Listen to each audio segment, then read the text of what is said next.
தொடர்ந்து நேரத்திற்கான தலைப்புச் செய்திகளை பார்க்கலாம்.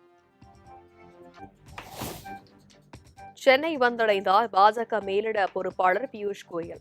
இன்று மதியம் தொகுதி பங்கீடு பேச்சுவார்த்தை தொடங்க உள்ளதாக பேட்டி.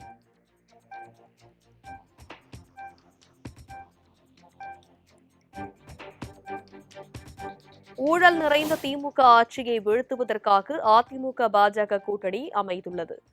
தமிழ்நாட்டில் மு.க.ஸ்டாலின் ஆட்சிக்கான முடிவுரை தொடங்கியுள்ளதாக பியூஷ் கோயல் பேட்டி.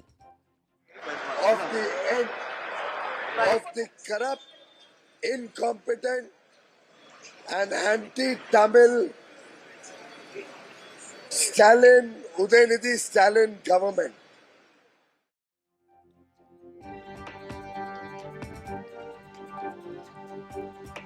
சென்னையில் நட்சத்திர விடுதியில் தமிழ்நாடு பாஜக தேர்தல் பொறுப்பாளர் பியூஷ் கோயலுடன் ஜி.கே. வாசன், ஜான் பாண்டியன், ஏ.சி. சண்முகம், பாரிவேந்தர் சந்திப்பு.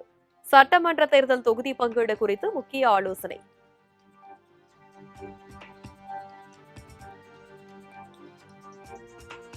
திமுகவில் வேட்பாளர்களை நேர்காணல் இன்றுடன் நிறைவு. கடந்த 5 நாட்களாக நேர்காணல் நடைபெற்று வந்த நிலையில் பெரும்பாலான வேட்பாளர்கள் தேர்வாகிவிட்டதாக தகவல்.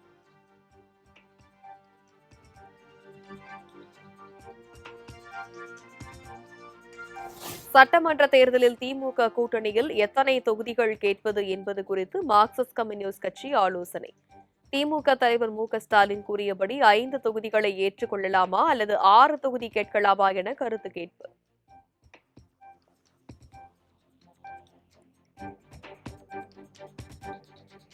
திமுகவுடனான தொகுதி பங்கீட்டில் இழுபறி நீடித்து வரும் நிலையில் இன்று அவசர உயர்நிலை குழு கூட்டத்தை கூட்டுகிறது விசிக. திமுகவிடம் கூடுதல் தொகுதிகளை கேட்டு பெற வேண்டும் என நிர்வாகிகள் வலியுறுத்தும் நிலையில் திருமாவளவன் முக்கிய ஆலோசனை.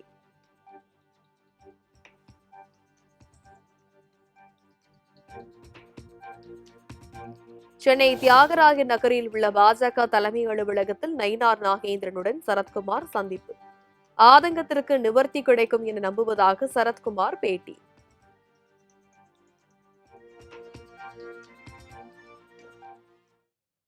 இல்ல நான் திருப்தியோட தான் கொடுத்துட்டு போறேன். கண்டிப்பா நம்பிக்கை, உண்மையா நம்பிக்கை, கண்டிப்பா நம்பிக்கை. இல்ல ஆதங்கம் இருக்குன்னு சொன்னேன், நீங்க தவறா சொல்றீங்க. அந்த ஆதங்கம்ன்றது சொல்லியாச்சு. அந்த ஆதங்கத்துக்கு நிவர்த்தி கிடைக்கும் நம்பிக்கை எனக்கு இருக்கு.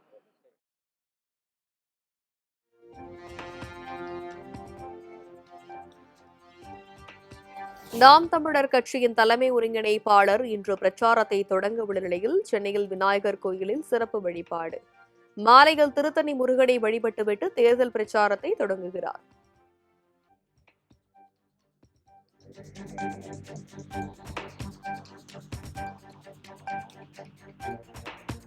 புதுச்சேரியில் ஏப்ரல் 9ஆம் தேதி ஒரே கட்டமாக நடைபெறும் சட்டப்பேரவை தேர்தல் வேட்புமனு தாக்கல் இன்றுடன் நிறைவு. நாளை பரிசீலனை.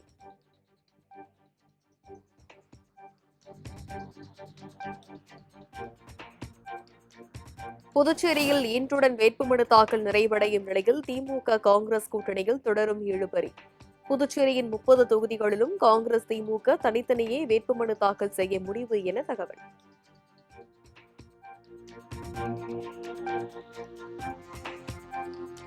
கேரளா, அசாம் மாநிலங்களில் சட்டமன்ற தேர்தலுக்கான வேட்புமனு தாக்கல் இன்றுடன் நிறைவு.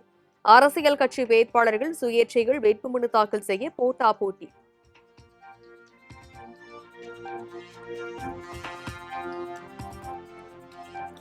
சுமார் 6 வருடங்களாக நடைபெற்று வந்த சாத்தான்குளம் ஜெயராஜ் அவரது மகன் பென்னிக்ஸ் கொலை வழக்கு இன்று மாலை 4 மணிக்கு தீர்ப்பு வழங்கப்படும் என மதுரை மாவட்ட நீதிமன்ற நீதிபதி அறிவிப்பு.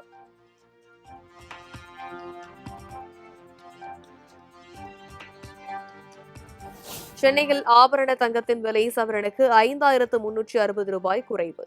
கிராமுக்கு 670 ரூபாய் குறைந்து 12,950 ரூபாய்க்கும் ஒரு சவரன் 1,03,360 ரூபாய்க்கு விற்பனை. வெள்ளி விலை கிலோவுக்கு 15,000 ரூபாய் குறைந்து 1 கிலோ பார் வெள்ளி 2,35,000 ரூபாய்க்கு விற்பனை. 1 கிராமுக்கு 15 ரூபாய் குறைந்து 235 ரூபாய்க்கு விற்பனையாவதால் வாடிக்கையாளர்கள் மகிழ்ச்சி.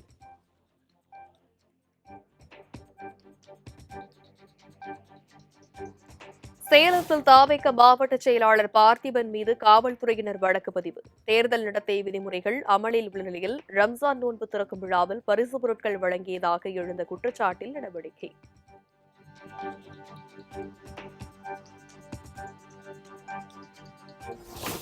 நடிகர் சிவாஜி கணேசனின் ஓட்டையே கள்ள ஓட்டாக போட்டவர்கள் திமுகவினர். திண்டுக்கல்லில் நடந்த தாவேக பொதுக்கூட்டத்தில் நாஞ்சில் சம்பத் விமர்சனம். சிவாஜி கணேசன் ஓட்டையை போட்டார். வாக்குச்சாவடிக்கு கிட்ட வந்து பூத்து சிலிப்பு கூட பாட்டு கேட்டா, பூத்து சிலிப்பு உங்க வேற கேட்டால கணேசங்கிற பேர்ல ஏற்கனவே போட்டுட்டு போயிட்டா வீட்டுக்கு போனாங்க. சிவாஜி கணேசன் ஓட்டையை போட்டாங்க.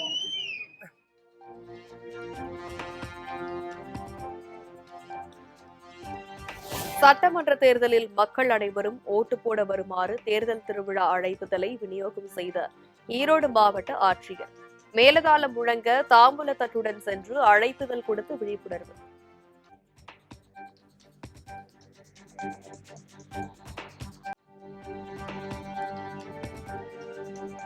தமிழ் கடவுள் முருகனின் முதல் படை வீடான திருப்பரங்குன்றத்தில் பங்குனி திருவிழா கொடியேற்றத்துடன் தொடக்கம்.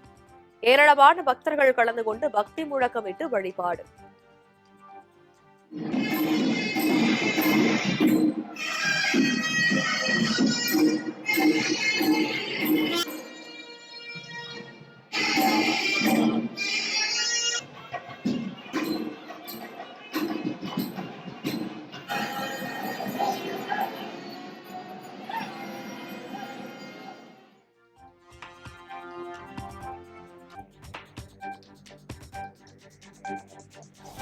சபரிமலை ஐயப்பன் கோவிலில் பங்குனி உத்திர திருவிழா இன்று கொடியேற்றத்துடன் தொடக்கம். 10 நாட்கள் நடைபெறும் பங்குனி உத்திர விழா ஏப்ரல் 1ஆம் தேதி பம்பையில் ஐயப்பனுக்கு ஆராட்டுடன் நிறைவு பெறுகிறது.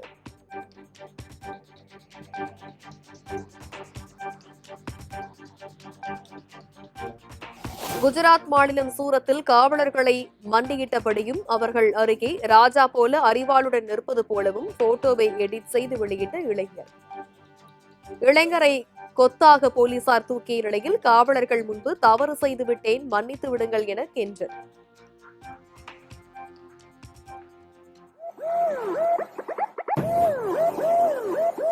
વિક્રમભાઈ પુનાભાઈ ખરાડી ઇન્સ્ટાગ્રામ ઉપર મેં પોલીસ વાળા ફોટા અપલોડ કર્યા હતા એડિટિંગ મારીને, એટલે એવા ફોટા હવે હું બનાવી નહીં. એના માટે હું માફી માંગુ છું.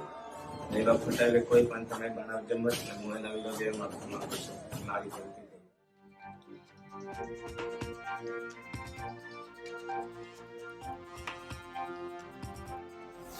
அமெரிக்காவின் நியூயார்க் அருகே தரையிறங்கிய ஏர் கனடா விமானம் விபத்துக்குள்ளானதில் 2 பேர் உயிரிழப்பு. தீயணைப்பு வாகனம் மீது வாகனம் மோதியதில் 70 பேர் காயமடைந்ததாகவும் தகவல்.